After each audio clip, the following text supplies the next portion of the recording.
Hey guys, how's it going? Welcome to my video. Alright, so I just want to give you guys a little update on the issue that I had with my car a couple days ago. So I had no issues at all with this car since I bought it. And we're talking about maybe like for the last 2 years, no issues whatsoever. I had to change the battery at one point, but that was it. Outside of that, normal upkeep. I changed the brakes, I changed the oil. Outside of that, no issues. Until a couple days ago, I drove it normally for the whole entire day, right? No problems whatsoever. Went and pretty much did shopping, did my usual thing, and parked it at a McDonald's. Went and got a couple of things, and when I came back out and tried to start it, which is like, took me about 15 minutes to order all that stuff and try to start it, and nothing. It wouldn't start at all. So I was thinking to myself, okay, maybe it's something that I could fix on the spot. So I turned on the headlights just to see how bright the headlights were. And the headlights were pretty bright. So at that point, I assumed it's probably not the battery. It would crank. It's a strong crank. It wasn't a weak crank, it was a strong crank, but it wouldn't turn over, it wouldn't run. So I was thinking to myself, that's kind of odd, because it came out of nowhere. It wasn't like it was an issue that I had previously, an instance of an issue I had previously, and just got progressively worse. Wasn't that kind of situation. It just out of the blue, it was a crank no start problem. So I was thinking to myself, okay, I did change the battery. Let's see if maybe it's the battery that's causing it. For whatever reason, everything worked. The headlights worked. It cranked. It wasn't even a soft crank. It was a strong crank. Strong cranks. So I opened the hood up, and I was looking inside the hood around the battery area, just to see whether there's any kind of corrosion at all. And I didn't think it was the battery. 100% did not think it was the battery, but I checked it anyway, just to see whether there's any kind of corrosion. There was no corrosion. It was clean. It was tight. The negative line that connects to the frame, I made sure to check that, just to make sure that it's connected, it's free of corrosion, etc., and it was free of corrosion. So I was thinking to myself, what else could it be? Now, I didn't remember. I'm pretty sure there was not a check engine light previous to that. There was not a check engine light. And I have one of these OBD2 readers that I bought for $19 at Walmart.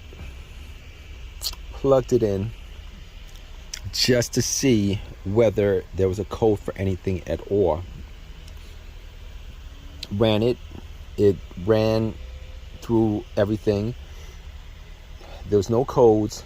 All the monitors were good, clear.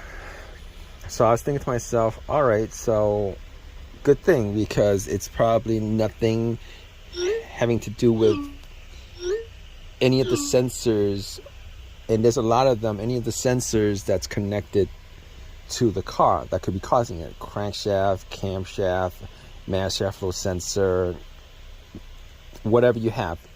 All right, probably not one of those things, because if any of those things had an issue, it would cause a crank no start issue. However, it would also generate a code, and the check engine light would show on the dash. All right, so at that point I was happy that it wasn't any of those things. So I was thinking to myself, all right, so we can clear out a lot of different components. We can clear out a whole lot of different components. I was thinking to myself also, maybe it's the fuse. Maybe it's the fuse that's causing it. A fuse. So I looked at the fuse box just to make sure that all the fuses were good. All the fuses, you know, just to see whether, check to see whether there was a burnt smell, any kind of burnt discoloring on top of the fuses, and didn't actually see anything as far as discoloration, anything like that is concerned. So I didn't have a fuse tester on me. It'd probably been best if I had a fuse tester just to make sure, because just from eyesight alone I could have missed a couple of things, but I checked that off the list as far as that's concerned. And so the whole situation, I was thinking maybe it's the fuel pump, right? Maybe it's the fuel system. If I had some starter fluid, I could spray some starter fluid into the intake and then try to start it and see, you know, if it started up. I knew it was a fuel issue, but I didn't have any starter fluid on me. So I was thinking to myself, okay, that's fine. Let's troubleshoot this a little bit more. Now, normally, just to figure out whether it was the fuel pump that was causing this, you would have somebody stand outside just to listen to see whether there's any kind of buzzing motorized sound. You would have the car to the on position, which is the on position is the position before the crank, where the fuel pump will prime the fuel system to get it into the injectors, and I didn't have another person with me to check it out, to actually listen to see, and that doesn't actually work too well. Sometimes it kind of depends on where the fuel pump is. So I was thinking to myself, all right, so here's what we're gonna do. All right, at that point I was like, I'm gonna put up all the windows. It was kind of hot, but yeah, I had to do that anyway, just to see if I could test it out. Put up all the windows, turn everything off, the blower motor, the radio, etc. Everything got turned off. All right, and then I put the car into on position, see if I could hear some kind of whizzing motorized sound. Did that. Tried it a couple of times, couldn't actually make out whether there was a sound or not. Couldn't make it out. All right, at that point I was thinking to myself, what else could cause this problem? What else could cause this problem? And I was thinking, I was looking at my key fob, and I was thinking to myself, you know what? I never changed the battery on the key fob, and I've had an issue like this previously with another car, which was 3-4 years ago, which had this issue, and it turned out to be the key fob battery, where the key fob battery was so low that I wasn't able to get it to turn on. Well, it would crank, but it wouldn't turn over. So I was like, you know what? There was a Target. Actually, there was a Walgreens in that little strip mall. So I took the battery out of the remote, went to a Walgreens, got a battery, popped it in, and I was crossing my fingers on this because this is the easiest fix. This is the easiest fix for me, right? The battery was like $6. Put the battery in and then try to start it, and guess what, guys? Boom! It cranked up and it ran, and I've had no issues ever since. Well, ever since meaning like 2 or 3 days ago. So that was the fix for it.